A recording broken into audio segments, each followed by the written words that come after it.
Phosphor friends, Earl at thelogbook.com, back on the Atari 2600.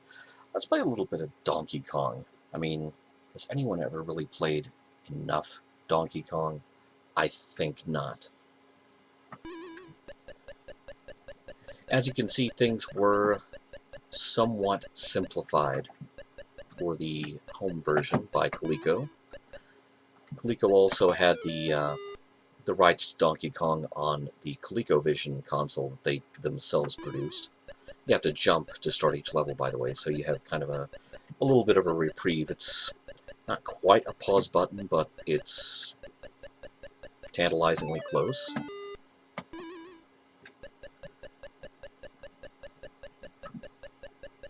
I'm playing this with my arcade controls, which may or may not be a good idea, because that's not what we were playing it with back in the day, but it's already hooked up, it's here, why not?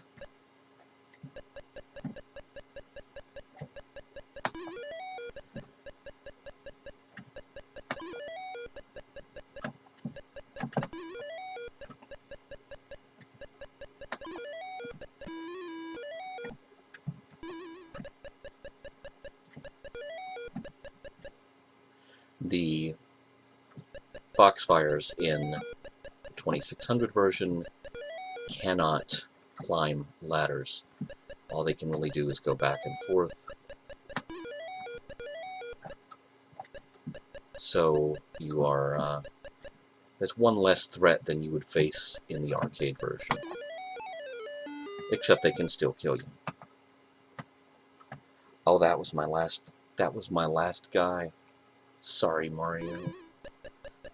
It's kind of interesting how Mario becomes an amorphous blob when he climbs the ladders, but really considering how not flickery this is, there are some things I'm willing to forgive.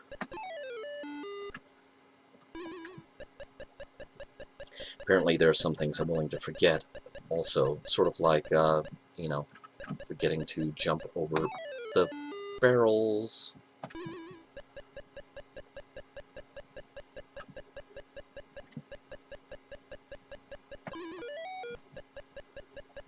It's better than the Intellivision version, I'll give you that. You have to at least make that admission. And, you know, for a lot of us, this was, it was good enough. For those of us whose families were, you know, perhaps not upwardly mobile enough to be investing in a ColecoVision, despite already having an Atari or what have you. And yes, I know there was expansion module number 1.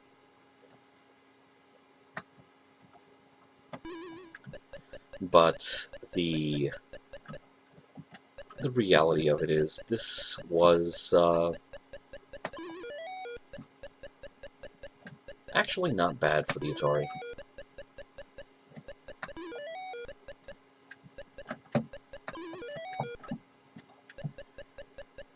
So, fun fact, if I remember correctly, I never even actually bought this game.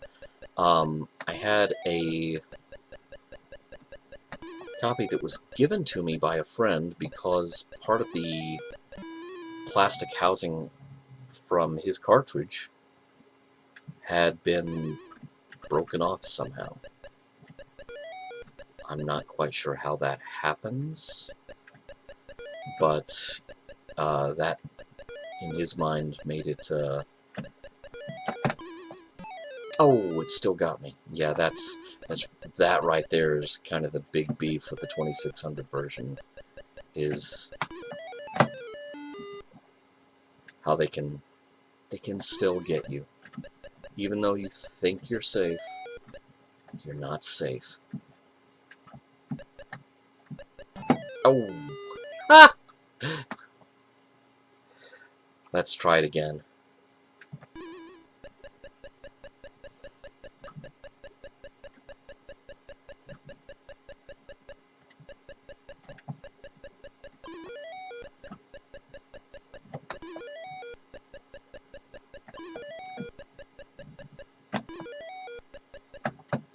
If I remember correctly... Oh, okay. The hammers do actually serve a functional purpose. What I'm probably remembering is the Coleco handheld version. Oh, it landed on my head, and so I guess that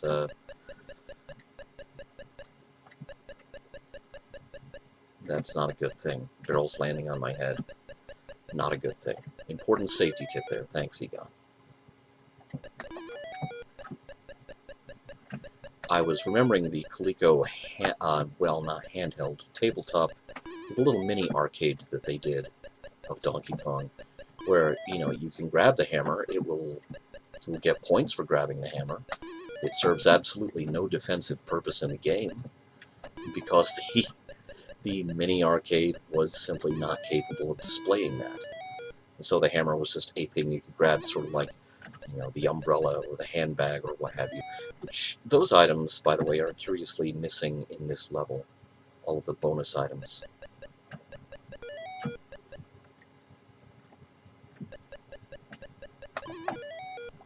Okay.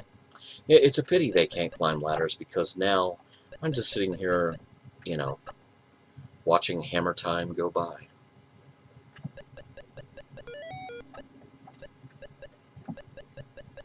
Oh, no.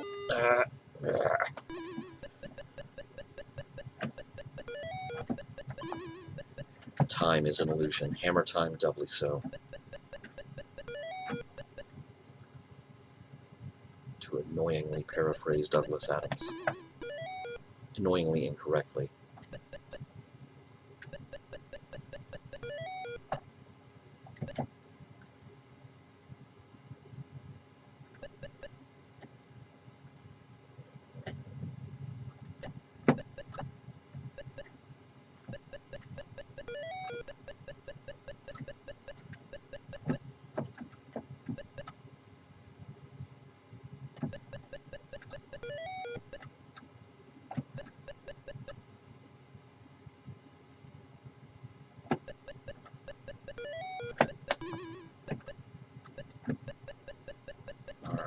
Clock is running out, but I've only got a couple of these to take out, and they're on safe levels. Now the problem is, when you're trying to climb multiple levels, you have to reposition yourself on every level. Ah! Oh! No! Okay, I call foul on that one. I was so close. There are only 2 levels in the Atari 2600 version of the game, so if I had gotten that last rivet, it would have gone back to the beginning. It would have gone back to the girder level, and that's the game. Those are the only 2 levels in the 2600 version. That's not too shabby. That's not terrible. Another thing that's not terrible is this is Hallmark's 2018 arcade ornament. This is a Donkey Kong machine. Like I said, this one is now almost a couple of years old as I record this. Those of you who have already seen the video with me unboxing the Defender ornament, you will be pleased to know I've already put the batteries in it. So here you have a Donkey Kong machine. You have a place to hang it from your tree if you so desire. You've got the side art, the coin door, the one speaker that's there. That is completely accurate. You've got the bezel artwork. It's funny how it's reflecting my computer screen. You've got the marquee, you've got the control panel artwork, and you've got a button that lights up the screen, turns it all on.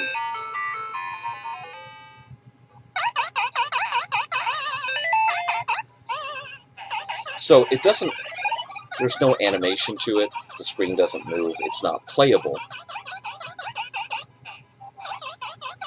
It just, does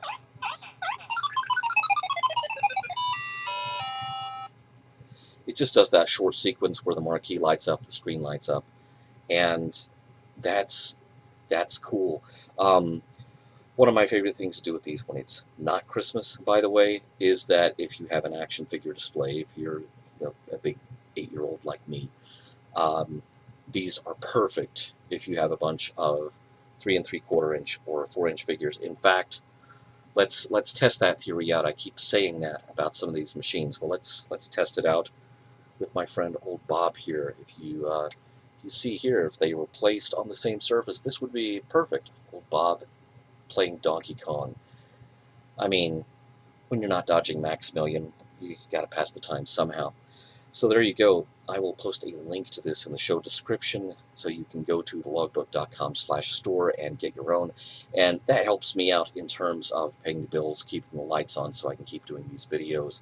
And I definitely appreciate it. So the 2018 Hallmark Arcade Ornament. A little Donkey Kong machine there for you. Thanks for watching as always. We'll be back with more Phosphor Fossils.